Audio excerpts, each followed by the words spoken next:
This is information.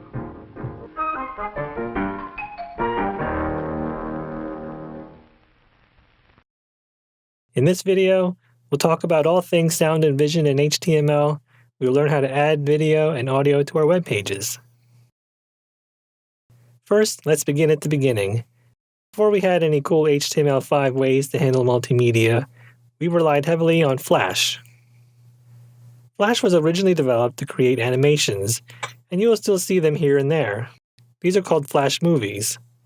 Over the years, Flash evolved into media players that show Flash video, which is the format you see when you're on your computer and you go to YouTube or Hulu. Mobile is a different story, which we'll get into later. Flash also evolved into a means to build entire websites, but we won't get into that any further. If you have watched anything on YouTube on your computer, then at some point you downloaded Flash Player, which is an extra plugin that your browser needs for showing Flash videos. Flash support has decreased over the last few years for several reasons. Jobs famously put Flash on blast in 2010, saying Apple would move towards HTML5 and CSS and JavaScript instead of Flash. You can read his open letter here. JavaScript also became a popular way to create animations, so the use of Flash decreased even more. When HTML5 video and audio tags started getting supported by browsers a few years ago, that was another blow. Now is a good time to talk about formats, Flash being one of them. There are all sorts of other formats for video, including AVI, H.264, MPEG, OGG-Theora, QuickTime, WebM, and Windows Media. And on top of that, browsers will only support certain formats. This is where that caniuse.com site is really handy. Before 2010, browsers needed a player or a plugin to play video content, and only certain formats still. With HTML5 coming along, separate players or plugins were not necessary anymore.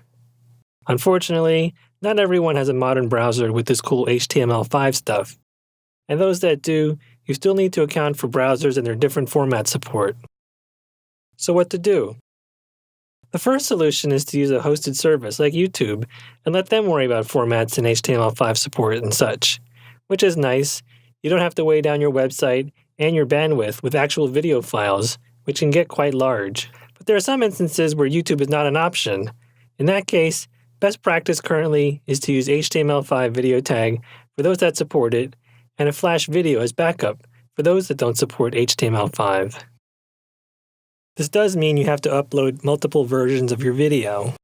To get a Flash video onto your site, it needs to be encoded into the FLV format if it isn't already.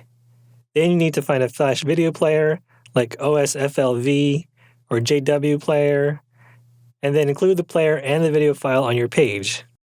And then you need some JavaScript to make it all work. To get HTML5 video onto your site, you only need to worry about having your video in enough formats to reach as many browsers as possible.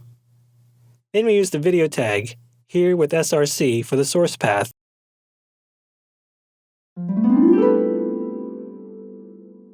The video tag has a number of other attributes that give you control over the playback.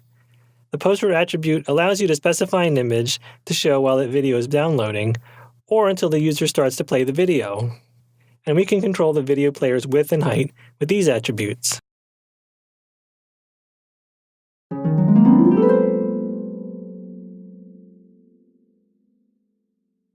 The controls attribute tells the browser to supply controls for playback.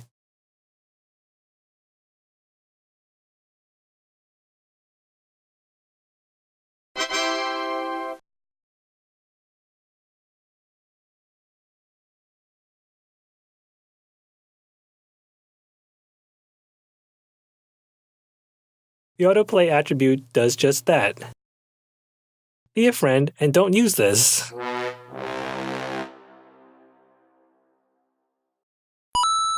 The muted attribute does just that.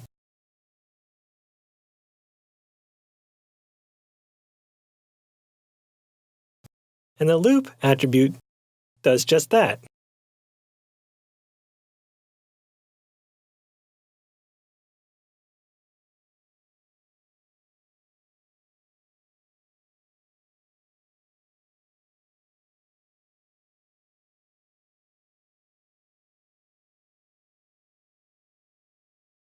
These last four attributes are like on-off switches. They are only on if you include them in the code. One more attribute is preload.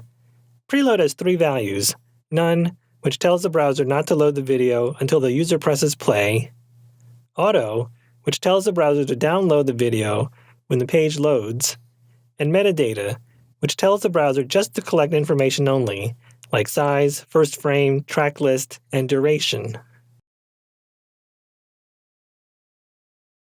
We talked before about having multiple formats, and the way to write the HTML to accommodate them is with the source tag.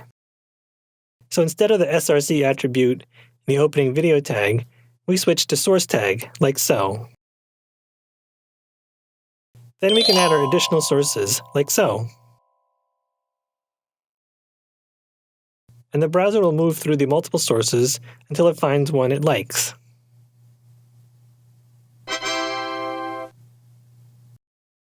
We can use type and the format to tell the browser what format the video is in. Otherwise, the browser will download some of it to figure it out if it can play that format. This will take up time and bandwidth, so use the type here. Audio. Audio works in much the same way as video. You can use a hosted service like SoundCloud.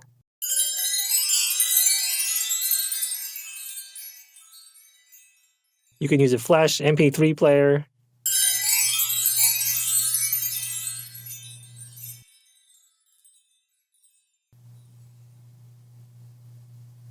You can use the HTML5 audio element. It even has many of the same attributes as with video.